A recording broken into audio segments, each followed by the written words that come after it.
regarding what's coming up in the following school year. It's not so important that you teach what's going to be there, as it is you give lots of experiences about it. So if you have a 7th grader going into 8th grade, that they watch movies about the post-Reconstruction and about World War I and World War II and Korean War and that sort of thing. It's not that we're looking for them to memorize the content, it's that we're looking for them to have visuals in their head that they can attach knowledge to. So whenever they have those visuals, learning is much easier for them. Occasionally we will have kids read ahead or something like that, but for the most part, if you build those visuals and those storylines in their head, they can connect new learning to it anyway. So what I'm going to be talking about today is just how to build that whole cognitive mechanism that's in the top of our bodies. The summer slide is real, and I put up here, don't lose what's gained and don't gain what's lost. Because what they find in summer learning loss is that there is a significant amount of math lost across all social groups. There's significant reading lost against in lower economic groups in reading. About a month is lost in spelling across all economic groups. But they also find that the greater the summer learning loss tends to be the same amount of weight gained. I thought you'd find that interesting. like physical weight. Physical weight. The greater the summer learning loss, the greater the weight gain. And one of the theories is that indicates kids are spending more time sedentary in front of screens or something like that and putting on weight, putting on weight. I think it's one of those studies that it's correlation, not causation, but it's interesting anyway. So summer slide, what is it? That's going to annoy you. I didn't realize it moved, but it does. 2/3 of 9th grade reading achievement gap can be explained by unequal summer learning opportunities during elementary school. 2/3 of the gap can be explained by summer learning loss in elementary students. So we're going to talk about they're taking in information, but they're taking it into a variety of different sensory areas, probably not even thinking about it as closely as they could anyway. And they have fewer times to pull it out than they would at any other time of the year because we're almost at the end of the school year. So it's really important, that review. Hasn't it always been the case? Yes, it has always been the case. And what did you spend the first quarter of school doing when you were in school? Reviewing. That meant you had how many quarters left to learn new material? So the point is that the more we can do the summer learning loss, the more we can hit the ground running in September and have the whole year to learn new material rather than the last few months to learn new material. And why does it matter? Well, I just read to you why it matters. It accounts for a huge amount of discrepancy in learning. So we're going to talk first about building cognitive skills, and then we're going to talk about building conative skills. And I'll let you wait and see what conative skills are. Cognitive skills, we just want to improve learning capacity. And I'm sorry I have to read some of these notes, but they're so good I really don't want to miss them. So one of the cognitive skills is analyzing and using information. So you know what analyzing information is. Is it right? Is it wrong? How true is it? Is it always true, some of the time true, that sort of thing. And then using it. How can I take this piece of information and use it in a different setting? Because it's really taking that information out of its context and connecting it to new learning or other learning that makes it mine. And it makes it exciting. And honestly, I didn't learn this until when I was getting my master's. And for the first time when I was doing all the reading in master's, I got that aha moment of, oh, this connects with that, and that connects with that. Remember the first time that happened to you in Scripture? And you say, oh, wait a minute, I can go back and find that in the Old Testament, or I can go find that in the epistles. Well, it's that kind of thing. We want them to know the material, not just as pieces of data that gets plunked in their head someplace, but information they can really use. So one of the skills is monitoring focus. This is a favorite one of mine. Don't let your kids convince you that they can multitask.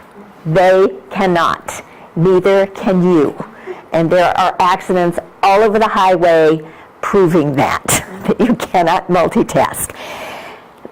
What we want them to do is manage focus and to be able to say, I'm just going to really focus on this point right now and not that point.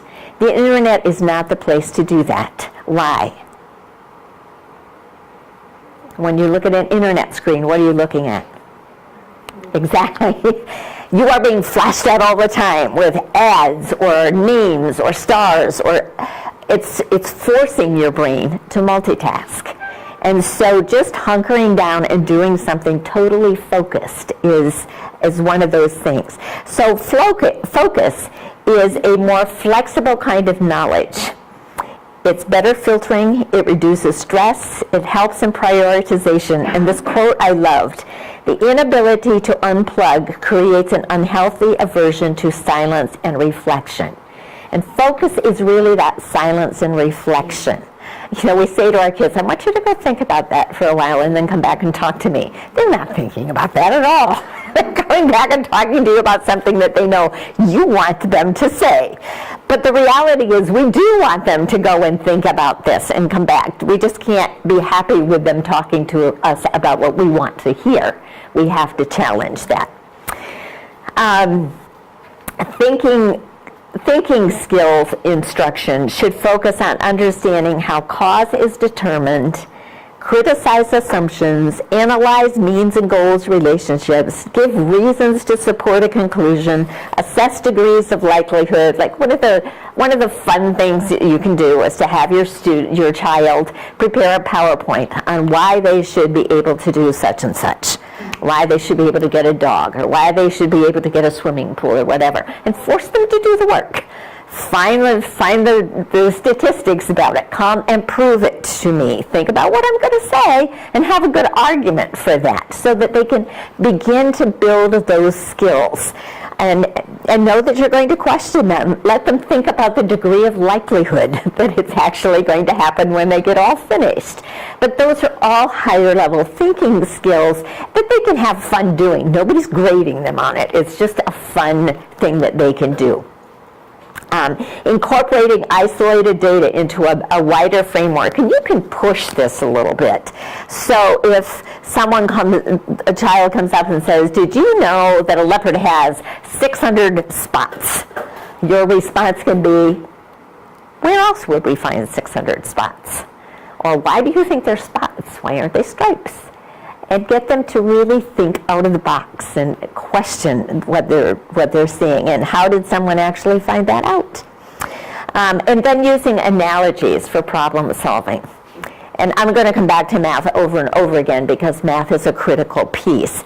I think they should have a problem every day, a word problem every day. Not necessarily that you should give them the word problem, but they should make some word problems. And you can tell them how many step word problems they need to be. So you need to write me a 4-step word problem and get them to really try to trick you. Because the process of questioning and the process of answering take place in the same place in the brain. And they're going to have a lot more fun making up the question themselves. So getting them to unplug is a critical piece. It requires uninterrupted time. It's important that they have that uninterrupted time. It can be that they draw. They're not going to be content to just go and do nothing. But they can draw, they can color, they can read, although that's putting things in. They can do puzzles. You know the things that make you think while you're working? It's those kind of things that they can have some time doing those. Navigating digital sources is a skill, and I highly recommend that you don't take it away completely and that you don't give it over completely, but that you teach them the skills. So what did you see when you were online today that made you say, oh, that probably wasn't a good source? Or what did you see that made you say that was a good source? And later on, I'm going to recommend that you have an expert hour each day, or not each day, but each week. The expert hour is pick anything that you'd like to find out more information on. And then let's look for information on it. So some kids will say, I want it to be animals. Other will say, I want it to be arms. Another child will say, I want it to be something else. But it doesn't matter what it is. You're really teaching them how to go find it. And there's really nothing that motivates the brain more than to create those questions and go find answers for it. So they can become experts at something. Dinosaurs is a big one. Identifying common logic errors. Watch commercials. I know it's painful, but watch commercials with them. Ask, what's the logic that's at fault in here? What are they trying to make you believe that you know isn't true? What are they trying to make you believe that is true? And getting them to just pick apart the logic piece of that. Generating sound conclusions. One of the questions that the whole concept of visible thinking asks all the time is, why do you say that? And so we tend to say, you're wrong or something, but to say, why do you say that? Forces them to go to the next step. And you can ask that again and again. But it's getting them to think behind the, everybody's doing it. Why do you say everyone is doing it? And then they're going to have to back off and say, well, maybe not everybody's doing it, but. And then presenting and supporting claims. That's your opinion. Do you have evidence for that? My husband has decided he has come up with my epitaph for my gravestone. And it's going to be, the research says. But finding ways to support what you're saying is an important piece of that. And then addressing complexity. We want kids to be both good in divergent thinking and in convergent thinking. So divergent thinking is that brainstorming. Let's think of all the ways we could solve this problem. I want to go, my granddaughter loves to take bubble baths. She loves to have lots and lots of bubbles. So how do we get lots and lots of bubbles? What do we have to do? What are different ways that we could do that? She prefers me standing up there and riling up the water. But just brainstorming. Remember, brainstorms aren't always right. They're just out there. But if you can't think out of the box, you're not going to be well equipped for the 21st century, first of all. And secondly, you're always going to be afraid that you have to have the right answer before you can think. And we don't want the right answer before you think. Divergent thinking is coming up with all the answers and then choosing the best answer. Going beyond the logic of existing options. So there might be an obvious answer, but get beyond the obvious answer. And kids who don't like to think very hard really don't like this one. So you can say to them, I want you to come up with 6 options before we talk about your choice. So force them out of that box. A great dinner table conversation. What would happen if? What would happen if all the cars in the world were red? What would happen if everybody had to wear uniforms? Just what would happen if? Because again, it forces them into a different level of thinking than just right answers, one-word answers, and that sort of thing. Convergent thinking. Convergent thinking is kind of the opposite. It's looking at all the options and thinking logically about what would be the right answer. So it's looking at the pros and cons, it's problem solving, and so on. And this actually can be a cycle. If you look at the engineering cycle, it's asking questions, making hypotheses, exploring options, finding the right option, testing it, coming back and asking more questions again. And then patterns and mental models. Always identifying relationships. So we've talked about this frequently before, but the mind remembers best when it remembers in similarities. And so whenever you can say, well, division is like subtraction. It's just extended subtraction. Or writing long sentences is just like writing short sentences. You just have to have more words to have meaning to them. But identifying relationships and getting them to identify relationships. Remember, we remember in similarities, we recall in differences. So when they are trying to remember something, the more they can say, it's like this, it's like this, it's like this, the more they're going to be able to remember it. It helps relate the known with the unknown. Creating graphic representations. These two are really critical because 3/4 of the world are right brain thinkers. They think in pictures. And so we hand them books and papers and assignments and say, remember this. But the reality is that's not the way they think. They think in pictures. And so the more we can help them put their words into graphic organizers and their words into pictures, one of the great things, if you have a student who is struggling with reading comprehension, is a system called SOS, and I can't tell you what the SOS stands for right now. But the idea is you read a short passage to them, they draw a picture of whatever they see in their mind. And the first thing they're going to say to you is what? These aren't creative thinkers, so they're going to say, I can't draw. And it doesn't matter what they draw. They can draw stick figures. It doesn't matter. They'll get better and better at it. But the whole idea, visualize, verbalize, is built on the same idea. The whole idea is get those pictures going in your head. That's why the more you can have them watch videos about the concepts that are coming up and so on, the more they're going to build those visuals. Now, I'll give one caveat to that. And that is, there's a school of thought that I subscribe to, that students should not watch videos of books. And the reason not to have them watch, at least not until after they've read the book. And the reason is because when you read a book, your mind has no boundaries in how you can think about that book and how you can visualize the activities. As soon as you've seen the movie, that's what you think about. And so you read the book critically to see if it agrees with the movie, and you just miss all of that wonderful creativity in your mind. So I highly recommend kids don't watch movies first. Problems, put in graphic organizers. One of the things, kids who have problems comprehending whole books, if they put each chapter in a graphic organizer, who are the characters, what was the setting, what was the climax of the action. When they go back to review that book, they're going to have it all there. And it's very quick, but they've got it there. So helping them put it in is important. Generating mental images of any kind, and you can do this with them riding in the car. Or you can go past a store and say, I think in that store they must sell dinosaur saddles. And this is what it would look like. It doesn't have to be real at all, but you want them to think creatively.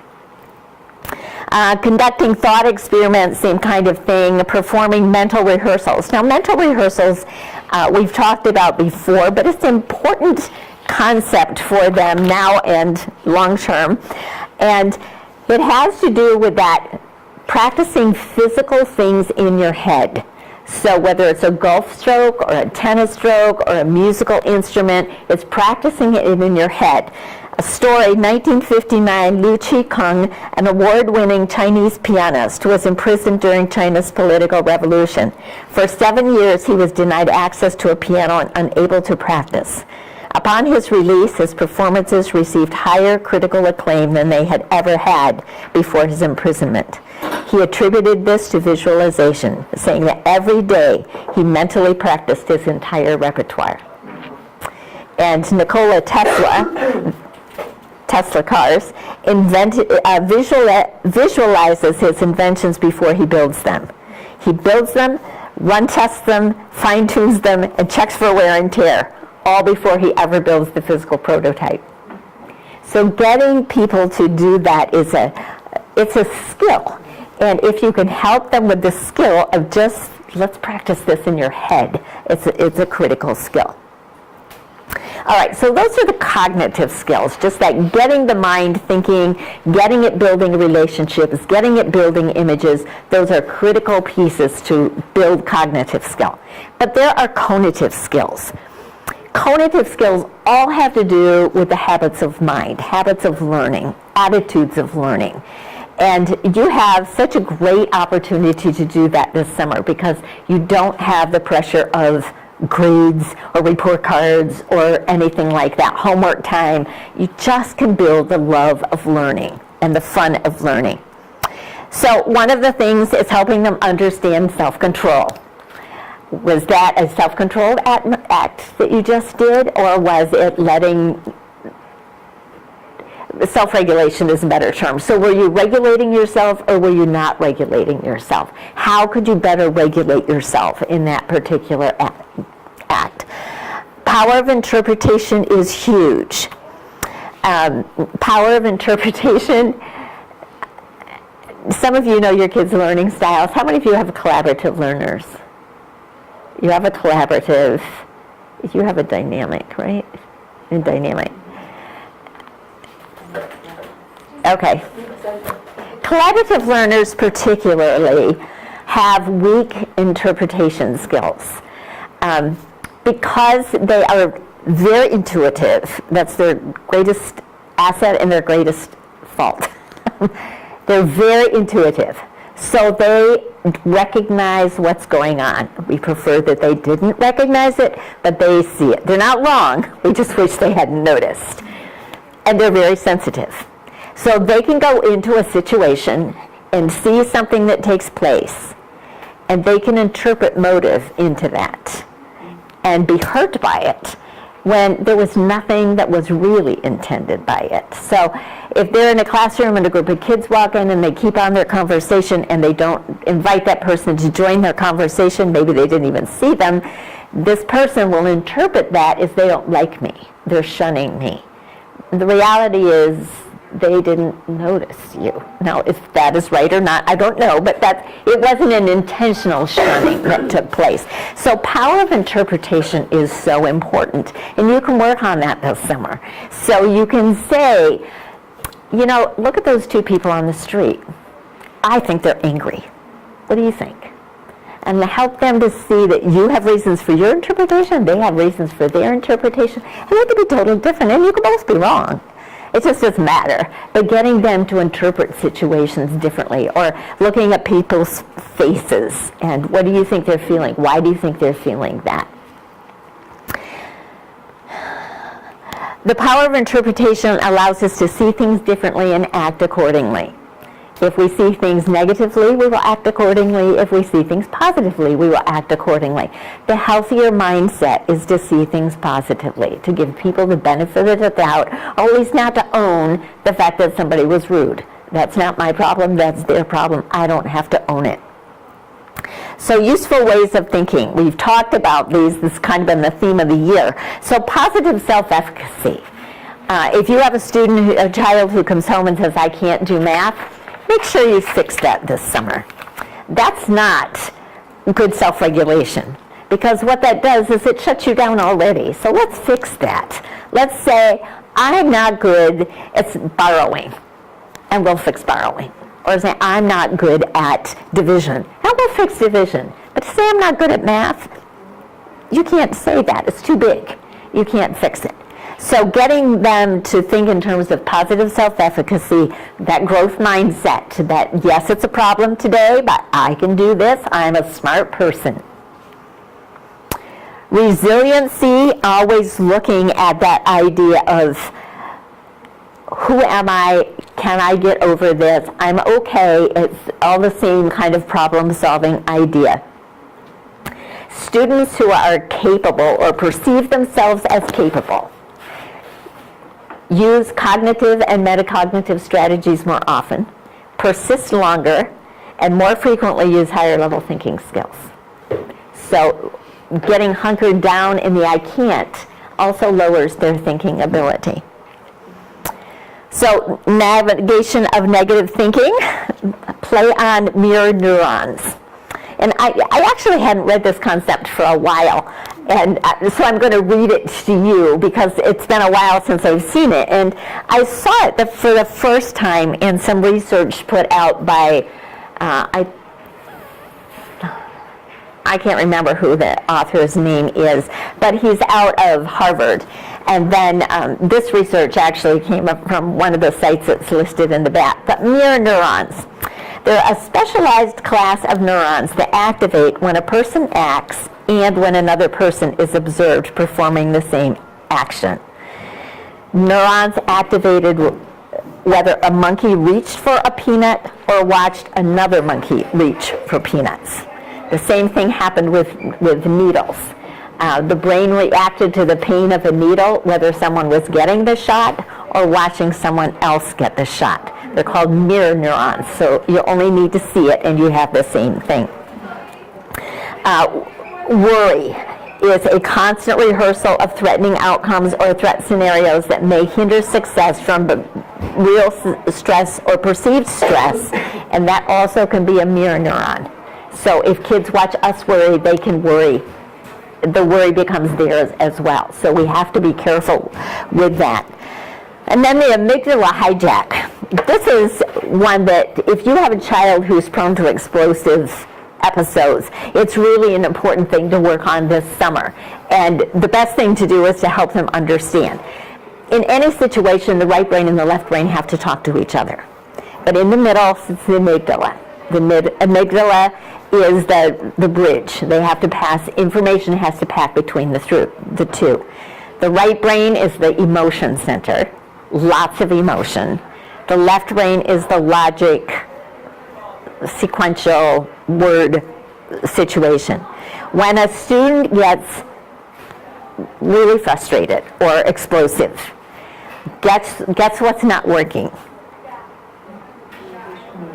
Communication is down and left brain is off.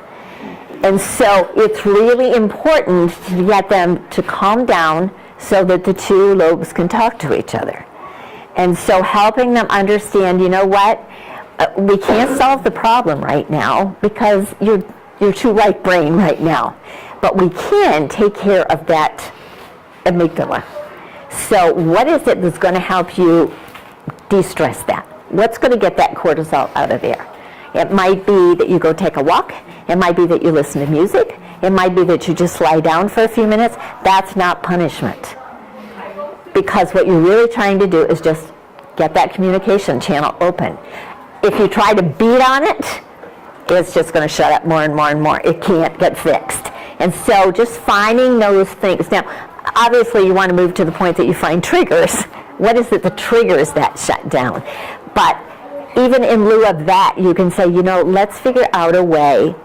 So we have students that they know that when they're getting really frustrated, they need to come down to the office and put on some headphones and listen to music for 5 minutes. And then they're fine, and they can go on their way and they can solve the problems. Or they have to come in and they say, Mrs. Corso, we just need to take a walk. And they walk around the building a couple times, and then they're okay, they can go back and solve the problem. It doesn't matter what it is, it just matters that they don't develop that high stress explosion, I can't handle this anymore, because you know adults like that. So helping them understand, first of all, what's happening. My right brain is hijacking my left brain. The amygdala is actually hijacking both. How do I get that emptied, and how do I take charge of that? And even young children can understand that pretty well. So then understanding and interacting, we talked about perspective. Constructive controversy is not bad. We sometimes like everything to be very homogeneous and smooth, so let's all get along, please. And yet, if you live in a family that has very sharp opinions, that can be difficult to maintain as well. So that constructive controversy can be a very positive thing because it's building their brains. They have to come up with an argument that the other person hasn't thought of yet. And that's high-level brain thinking. If you have conversations around your dinner table, when our kids were young, we would have these topics of conversation that we would bring to the dinner table. I've talked about it before. Now, having kids who are 2 years apart, 3 kids 2 years apart, meant for years we would have one at higher level thinking, one at lower, one at very concrete thinking, and the other one somewhere in the middle who usually decided to just shut down. And so we would have these controversies that would go on because there'd be the black and white, this is the way it is, and the abstract thinker that say it couldn't possibly be any of the ways that you think about. And then finally the one in the middle would say, well, let's just, he was a middle child. He preferred that everything would be homogeneous anyway. But those controversies are good, and you want to espouse them. Teaching the skill of constructive controversy, so you don't say anything negative about the person. You don't criticize the person, you criticize the argument, use kind words and that sort of thing. It's okay to say, good point, but, so you encourage one another. Just teach them those skills of healthy controversy. Responsible communication is a part of this. So active listening. Anyone know what active listening is? What is it? Exactly. So active listening is responding, looking you in the eye, using your words back again. So yes, I know what responsive listening is. And building on other people's comments, building on their arguments and so on. Now that's really hard for kids because they are so young. But getting them, you can play games about, I'm going to make a statement that's true, you have to add to that true statement, you have to add to that true statement, and just going around the table and having everybody add a statement to that, or a negative statement, and having everybody disagree. So I think it's a dreary day today. Laura could say, yes, it's a dreary day, but I like dreary days. And then Melissa could say, I like dreary days, but not lots of dreary days. And just get them to start building on those listening skills. The other thing that is just great, and I have seen so many times, and my husband tells this story over and over again about, he grew up on a farm, and his mom worked on the farm, his dad worked on the farm, and the kids just sort of ran loose on the farm. But he regrets that no one monitored their conversations. And so as he got older and had a younger sister, it was very easy for him and his friends to put her down to feel good. And now as a mature man, he looks back at that and thinks, number one, it was sad that that ever happened, but number two, it was sad that it was allowed to happen. And that whole idea of we're just going to turn kids loose, it's my summer vacation, we have to be careful with that, because getting kids to be kind to one another and gracious, encouraging, supporting one another is a critical skill that they will remember for the rest of their lives. And there came a point for my husband where he had to write and apologize to his sister for what he said and the things he had said, because he knew that they were still taking a toll. And it really bothered him.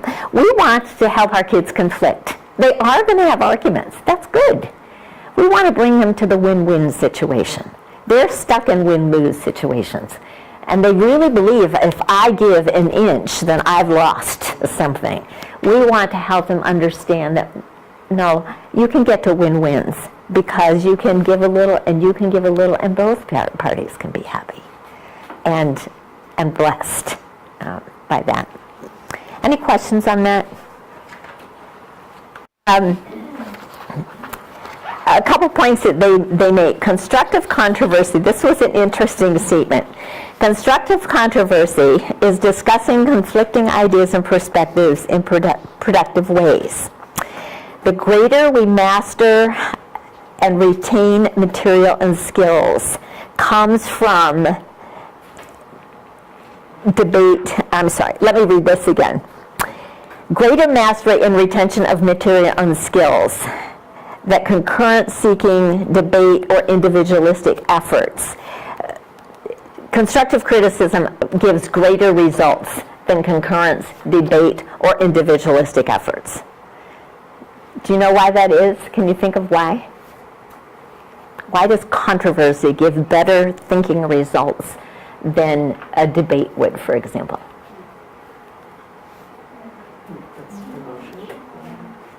I hadn't thought about that, but you're right. Emotions are involved in it, and emotions are a high trigger for learning. Good or bad, but they're a high trigger for learning. But in debates, it's mostly listening and then responding. It's not as much, I really feel this way, and you really feel this way. And so it's that it really is the controversy of it. And the part I wanted to hear, constructive controversy was found to improve cognitive reasoning, perspective taking, motivation, attitudes, interpersonal attractions, social support, and self-esteem. And active listening, using one's words to encourage one another into toward possible solutions. So that whole idea of, let me help you with this problem solving. And that's another skill that you can teach when a family member has a problem. Let us help together for this problem solving, and each person contributing. Conflict is when two people are trying to achieve incompatible goals and often leads to adults seeking concurrence, but it ignores personal opinion, doubts, or misgivings in order to preserve the peace. Marriages break up over that. It also supports static knowledge.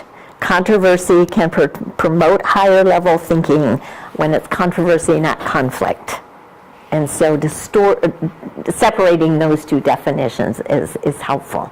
I'm having a controversy with you, but I'm not having a conflict with you. All right, so the next part. Summer learning can get ugly. Why? It's vacation. It is vacation. And I always told my kids, I wouldn't go a summer without feeding your bodies because I was on vacation. I'm certainly not going to go for a summer without feeding your brains. So, hunker down.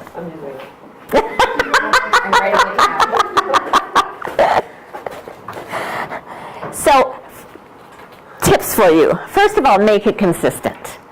If you do it today and not tomorrow, but maybe the next day and then 2 days, you've lost the battle right then. Laura's story. Because if you're not consistent, they're going to know that there's a line that if I pushed hard enough, it's going to move, and it's going to move, and it's going to move. So it has to be consistent. Second, explain what you're doing. Explain, help them to understand. They only have information stored in sensory centers in their brain right now. It will go away. It gets lost because it disintegrates.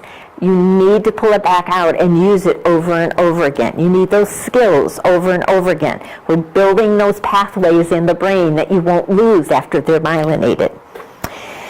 Another critical one, why it's in capital letters, is provide choice. It's not you are going to sit down and do these 25 problems right now. You'll lose that battle because you can get them to sit, but you can't get them to work. And so give them choice. Make sure that you can do this kind of a math paper or this kind of a math paper. You can do it at this time or this time. It doesn't matter what the choice, and they don't need a million choices. They just need to know they have some choice. Start preparing them now. That in the summer we're going to work. It gets easier. Oops. Be consistent in starting and stopping. Some of us have a hard time with the stopping part. So make sure that we have that set time, and this is it. We're going to let you go now. And there's a reason for that, not just because our kids want to get off running, but the younger the child is, the more they need to learn time management skill. And time estimation skill is critical. And all summer long, you can be teaching them what 30 minutes looks like, or what 10 minutes looks like, or however you want to break it up. So even if they're not done what you want them to do, like if the stop time is... If they've been working through the whole time. He'll take, a half hour to do 5 problems. And that's okay? It is. It's summer. Okay. What you want to do, you wanted to teach them the process. So I would try to find ways to speed that processing up a little bit. Use a marker board. He does one step, you do the next step, that sort of thing. So that, and the other thing I always recommend for kids that are really slow is have them start at the end of the paper and work to the beginning, because the end of the paper is usually harder. And if they get through the hard ones and get toward the beginning, and they get the feeling of, I've gotten to the end of the paper. So the only time that's a caveat for me is if they're not working all during that time. Yeah. Then if they're not working, that's another behavioral issue. 15 to 30 minutes a day, depending on the child. Younger children, I would break it up some. Older children, they can handle 30 minutes. I always found it was easier to do it first thing in the morning because the grass was still wet. Schedule read alouds at bedtime or something. I don't care if it's bedtime, but schedule read alouds at some other time, not homework time, because if you schedule it homework time, guess who's going to be reading the whole time? So you want to move it away from that time. Practicing the same way, you want to move that away from that work time. And focus on building those executive functioning skills. And I should have put these on your list, and I didn't, so I'll say them slowly. We've talked about most of them. Impulse control is an executive functioning skill. Emotional control. And a lot of these you can just talk about them. Give scenarios, help them to see it in stories that you read or in pictures that they look at, and make them aware of that. Flexible thinking, that whole idea of perspective taking is flexible thinking. A child with rigid thinking will say, it can only be this, it can't be any other way, and you don't want that. Building their working memory, and I'll talk a little bit about that in a minute. Planning and prioritizing. Let them be a part of setting up the day, setting up the week, setting up any plans that they're going to do. In fact, if you have a child who has some organizational problems, I would have him plan every single day what's going to take place in the day. Have a template. Let's plan out our morning, our lunchtime, our afternoon, so that they just get a part of that routine, if that's the way it's done. What do we tend to do with kids with weak organizational skills? Yeah. We tend to get them all organized because we can't take it. Focus on task initiation. That's one of the things that some kids have a really hard time with, is just getting started. That's when I typically, actually for that, I typically suggest that they drop a dime on the paper and start wherever the dime lands. Or just do some fun things of let's get it started. If they're struggling with writing, have them write the ending first, or have them just write a list of characters first, or just a bunch of verbs that they like, or something like that. But task initiation is when, happens almost always when they're very right brain thinkers and all they can see is the whole. So I have to write a paper, and I'm frozen because I have to write a paper. Now, if you're analytic, you look at that and say, okay, so I need a beginning, I need a middle, I need an end, I need some characters, I need some setting, but they can't do that. They say, I've got a whole paper to write. And so in the summertime, when you can help them break some of that up and say, what are we going to do? How are we going to get this done? Where do you want to start? Who cares? It's summertime. It's just learning how to do that. And then organization is the last one. And again, organization, pick your battles on organization. During school time, I think the hard and fast organization rules are backpack and desk. I think backpack, what I recommend for kids who are disorganized in school is I recommend that they empty out their backpack every night. Have a box that you take every paper out and put it in the box and leave it in the box. If they happen to get tomorrow's homework in that box, everybody knows where it is, and it's okay.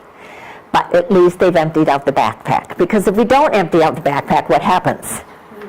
It just gets fuller and fuller and fuller and fuller, and nobody can find anything at that point. So taking it out, putting it in every night into a box where they know where it is, can help them a great deal. And the same thing with desks at school. And I just don't have them have anything in their desks at all. Okay. So build anticipation, plan with them. You can have math game Monday, or they can, whatever. You can have typing Tuesday. I help them have charts. Thank you for coming. You can have charts that I type this many words per day, or I've learned this many letters in the home row, or I can type this long without looking at the keyboard, or whatever. But they like to measure where they are on their typing piece. You can have word problem Wednesday. You can have think Thursday, where you do Sudoku or something like that. You can do Find Friday, where that could be your expert day, where you want to say, I'm going to find out as much information as I can about leopards today. And then just let them start exploring about leopards, or go to the library. And most of all, you're building positive attitudes. Those attitudes that say, I love to learn. Because sometimes they don't think they love to learn. And that's never true. We all love to learn. They get jaded by loving to learn because they don't go all the way to learning. They try to recognize notes, and then they get disappointed because they didn't recognize the answer on the test. They are looking at other kids in the class and saying, look what they're doing, and I can't do that. Or they're trying to get 60 minutes worth of work done in 6 minutes per day, or there's all kinds of things, but it's usually process oriented. That is the struggle there, and so they don't let themselves really love to learn, and some of that is sometimes they cannot be teachable either. They can, I already know this, so I don't need to learn this. Well, that's a mindset issue, and helping them, like this Find Friday, that they don't know everything. So for those kids, I would start out by saying, what don't you know? Is it okay not to know? And where are we going to find this information, so that they're reaching for that. And if you have an oldest child or an only child, you're going to end up with a child who has a mastery model mindset, which is a double whammy.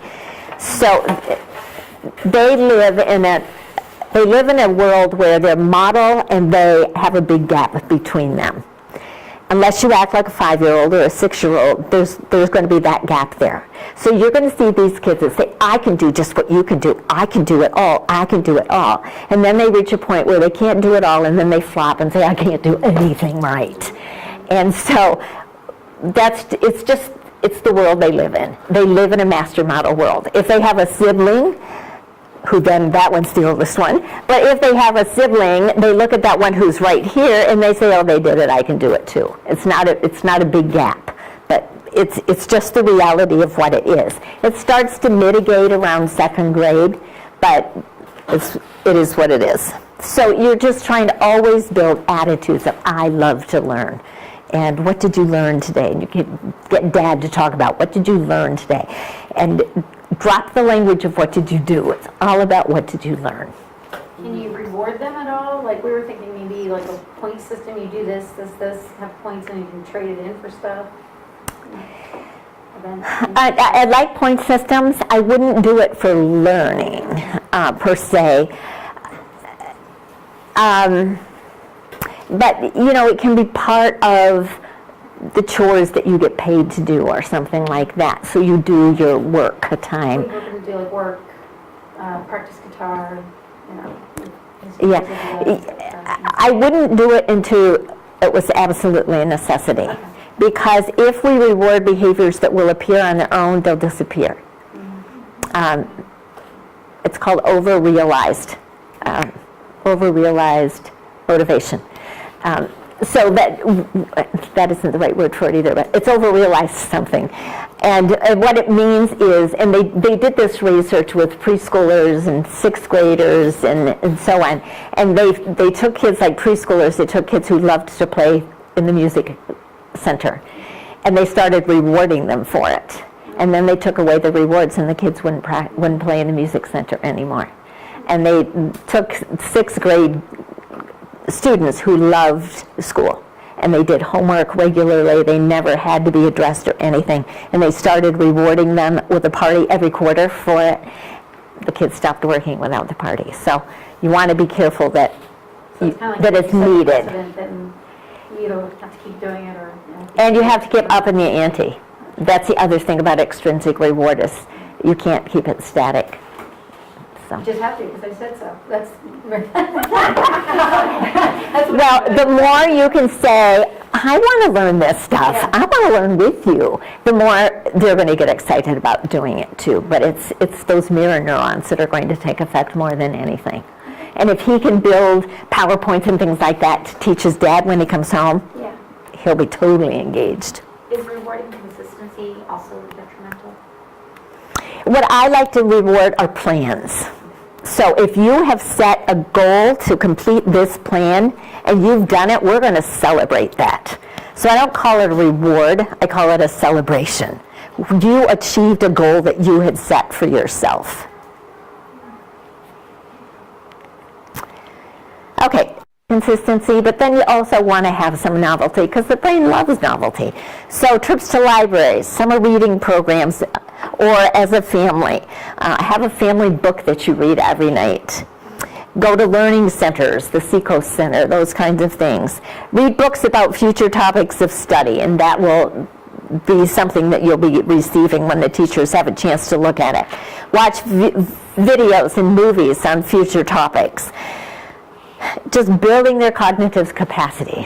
Why is the Civil War that we just watched, why is that like the Revolutionary War? What was the same about that? What was different about that? And just getting them to think about that. Play with words. Teach them affixes and suffixes and have them focus on that. Okay, Latin affixes, the older the child is, if you can get them to start learning some of their Latin phonemes, poly, goji, all of those kinds of things, and help them to know that that's really going to help. You can plaster words all over your refrigerator.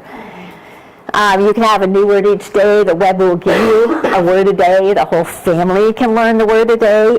Little kids love big words. They can spell them too. Some of you have had kids in Sally or Oxford. Go back over those words. Little kids can just practice syllabication. How many syllables does a big word have? Can you hear those syllables? There are vocabulary apps. You can just type in and look at vocabulary apps, and there's all kinds of free ones that you can use. If you have an ELL student, they need exposure to print material all summer long. And just build the effort. One of the things that we're finding across the board, not PCA particularly, but universally, with the Common Core's arrival and the higher expectations built in the Common Core, one of the expectations is that they're reading much longer material and much more in-depth material at younger ages. And the kids don't like to do that. They want to read blurbs because that's been their life. They see commercials, they just see minutes of things, and they want to grab the whole through those minutes. So getting them to read longer stories is something that is more difficult for them. And it's kind of difficult because if you have a common sense learner, they don't like novels anyway. They want to read informational text. That's what they prefer. But try to find some in-depth informational text. So it's not just a paragraph, but it's, age-wise, make it appropriate, but it's not just an IV tube. That they really have to think about the information that's there. Consolidate math skills. So all students, regardless of resources in their home, lost roughly equal amounts of math skills over the summer. Practice those declarative pieces of math. They're math facts. It's critical that they have those. And some of you have heard me explain it, but I'll explain it anyway. We have short-term memory, working memory, and long-term memory. Short-term memory is just that. You get 20 seconds to decide if you're going to pay attention or not. Working memory only holds 4 isolated items. It can hold up to 6 or 8 if you're chunking them, but for the most part it holds 4 items. Everything else that you're going to think about has to be in long-term memory. if you're doing a word problem and you have to stop and think about what's 8 times 6 and think it's 45, 42, it's 48. You've just lost everything that you were thinking about in that math problem because your working memory is gone. It was all taken out by this problem. You have to, in order to be fluent in math, you have to be able to just call up those math facts and plug them in. And kids will say, I know them, meaning I can think of it. And that's what we want. We want them not to have to think of it. We want it so automatic that they don't have to think in order to pull up that math fact. So you can explain it to them. Just get used to it. It's going to happen. It's going to happen for a long, long time. We're going to go to subtraction and addition. We're going to add multiplication. So get used to that too. It's just what it's going to be. I've told many of you, we used to have a basket of math facts in the middle of the dining room table, and they had to say, may I be excused, thank you for the lovely meal, and do 15 math facts before they could leave. Don't take out the easy ones and just whip through those. The youngest one is a whiz. With cards, and you kind of race against each other. So you that- draw the 2 cards. And That's a good idea too, yes. and race against you or a sibling. Yeah, anything that's going to get that into that long-term memory. There's all kinds of games that you could and should play with them. So practice declarative and procedural knowledge. Give opportunities for conditional knowledge, word problems. Get rid of the fear factor. Just don't, if they say, oh, I don't know how to do this, say, so what if you get it wrong? It's summer, who's going to grade it? We're just going to get it right. So getting them through the idea that if it's wrong, I'm bad in math. And again, helping them understand that when you get something right, there's a tiny little spot of your brain that lights up. When you get it wrong and you fix it, there's a whole area of your brain that lights up. So if you want to really build your brain, getting it wrong and fixing it is actually what's going to help there. Otherwise, you do it anyway. Reading comprehension, start with decoding skills if those aren't strong. And remember, reading progresses from the individual letters to to your eyes seeing words and decoding words, to your eyes having to see phrases and decoding phrases. And that's where comprehension really comes in, is when they see whole phrases. So if your child is struggling with comprehension or with phrasing, then do practice reads. The idea of practice 3 or 4 times and then have them read it to you with all of yes, they have most of it memorized. That's the point. So now their eyes can pick up whole phrases. Find high interest materials, match learning styles. So if you have a common sense learner, don't try to make them read Pollyanna. It's not going to work. You're beating your head against a wall. But find stuff that's really going to be interesting. Join library programs. Scholastic has a summer reading program. PCA has a summer reading list. Read multiple genres. Pick a poem. Have them read a poem. They'll think it's easy, but teach them how to interpret a poem as well. Use interactive books. This is an app that you can get on your phone. It asks questions and so on. Writing. A lot of kids don't like to write, or they just want creative writing, but they don't want formal writing. So work on writing. Create sentences with a focus. So it might be, I want you to, I really should catch up with my pages here. I want you to write a sentence and I want all the words to start with M. It's kind of a stupid one, but whatever. You just want them to write. I was in a writing class once. We had to write paragraph without using the same word twice. The, in, none of those could be used twice. Very creative. I don't recommend that for young kids. We were really struggling. But whatever, it doesn't matter. What you want to do is teach them flexibility in writing. I can do this. I can write words that all start with M or whatever. Build grammar. Give them a story, a sentence starter, and say, I need 5 adjectives and 4 adverbs in this sentence. And let them come up with what they are. Keep summer journals. Honestly, I always thought this was boring, but some people love this. If it's going to be a summer journal, I recommend it be a diary. I have a man that I knew that he had kept a diary from the time he was 9 years old, and every year he'd go back and reread his diary. If you're going to make it a diary, make it a big deal. Make it a leather-bound whatever with pages to draw pictures, and make it a real diary, something that he'll go back and treasure. Use family creativity. Round-robin stories were always a big hit in our house. Read a story starter, and each member of the family has to come up with a different ending. You can do a thesaurus hunt. Let's see how many different words we can find for the word beautiful or some other word that's overused. Connect with a pen pal.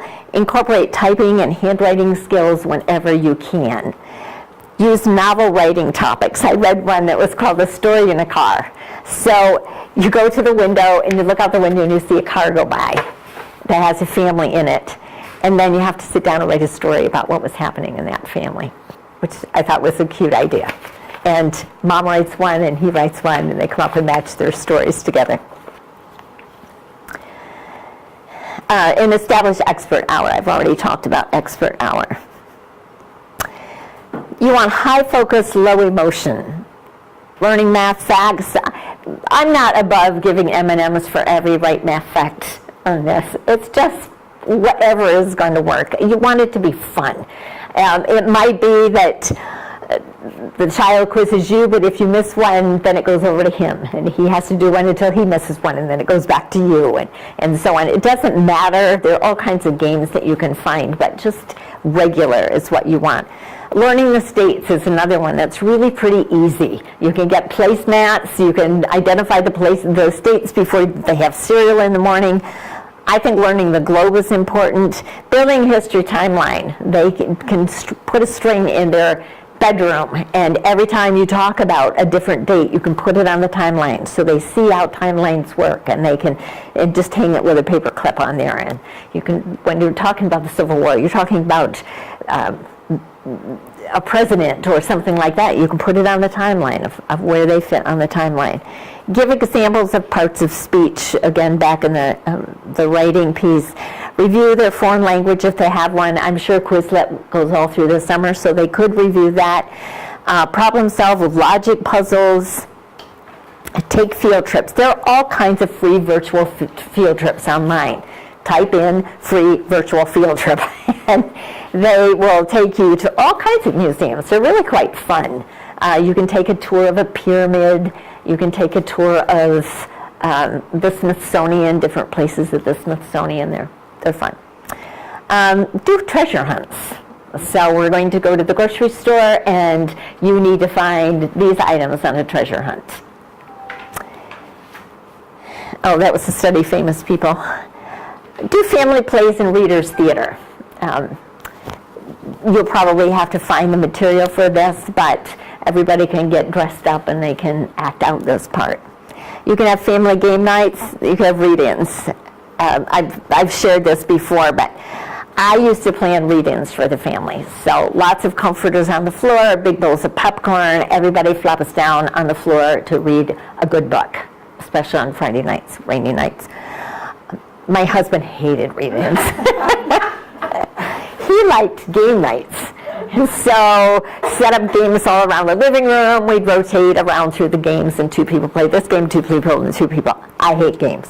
So we shared. Watch the stock market. Have them theoretically invest in the stock market, and then have them watch the stock market. Do chores with a purpose. So we're going to make cookies so that we can take it to our neighbors, or we're going to put flowers in a pot and we're going to take it to somebody. So having something that is kind of a ministry that they get to do that's work, but even writing poetry for a shut-in or for a missionary family or something like that can be very encouraging for that person, but also do them. Plant a garden. DIY projects or coding projects. You can actually, there's coding online that you can do, and the kids can do some coding. DIY projects, you can have them learn how to make different things. There's, again, with the resources online, there's so much that you can do. So you might have one day as just a DIY project. Then improving memory. Visualization is the key. Make the student the teacher. We remember 10% of what we hear, 90% of what we teach. Visual memory games, like memory, those are great ways to review multiplication tables, great ways to do fractions, decimals, multiplication tables, all at the same time. Also a good way to do factoring, because kids often learn multiplication tables in one direction. 3 times 2 is 6. But they don't learn it in the other direction. What are the factors of 6? And so then they get to division and say, I don't know how to do this. But they know their multiplication tables. Well, they haven't learned them the other way around. So memory is a great game to do that. Develop number sense, play card games without numbers on the cards. So their subitizing skills are developing. Anything that is counting, sorting, give them hard problems and then pour out the macaroni box and let them figure out the answers with the manipulatives. If they can't do it with the manipulatives, they can't do it without the manipulatives.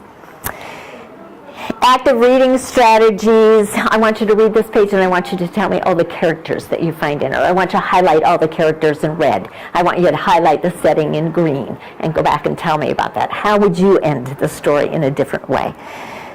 Chunking, graphic organizers, we've already talked about those. Multisensory, whenever you can do multisensory. And I'll just point out that one of the important things is, don't say to your child, okay, we are going to sit at this table, we're going to do math for 30 minutes, we're going to do schoolwork for 30 minutes every day. You may have a child who doesn't like to sit at the table. Find a place that is enjoyable. It might be on your lap if they're collaborative, or beside you on the couch. Some kids are going to do best lying on the floor with their feet in the air. It doesn't matter. It's not school. Just get them excited about it. Making connections. Add surprises. It's really important to add surprises because the brain loves novelty. So to be able to say, when we finish this today, we have a surprise waiting, is going to be a lot of fun. And they could come up with a menu of surprises before all of this starts. And then you can pick a surprise or they can pick a surprise. Again, it's more fun to call it a surprise than it is a prize or a reward. Take out stress, boredom. Take out the boredom. And they're going to tell you they're bored. I used to tell my kids boredom is a state of mind. I can fix it or you can fix it. They never chose me. They would find something to do. But boredom is a state of mind. You can always find something more exciting. So you can say, what else would you like to do? So the choice isn't to do this or nothing. The choice is to do this or something else. But monotone. Make sure that you are the dramatist when you're working with them. And just get as excited as you can. Again, praising the effort and the process, not the product. We don't want them to think that they can only be good. Make have-tos, want-tos, and correct them on this. I'm sorry, you don't have to do your work right now. You get to do your work right now, or you want to do your work right now. They're going to ask, why do I care? Or they're going to ask you, why do you care? You have loads of reasons for that. Mental manipulation, that whole idea of I'm going to force you to do this versus I'm going to get you to tell me why it's a good thing for you to do this. Avoid tired synapses. Synapses are the connectors in the brain. Remember that the dendrites in the brain don't touch, they just come close. And there's a synapse between where the impulse jumps from one dendrite to the other dendrite. That synapse gets tired, the chemicals wear out that carry that impulse. And when the chemicals wear out, which is why we only have limited working memory, when the chemicals wear out, you can't think anymore. So take a brain break. The best brain breaks are brain breaks that are cross-body things. So I said this to a 7th grade teacher and said, have the kids walk. They were up at the front of the board doing something, and then they were supposed to walk to their seats. So I said to her, just have them walk to their seats, touching their elbows to their knees as they go back. there were so many kids that couldn't do that because they're 7th graders and their elbows and their knees and their bodies are totally out of proportion. And so that became the major emphasis of the day, was trying to walk back to their seat crossing bodies.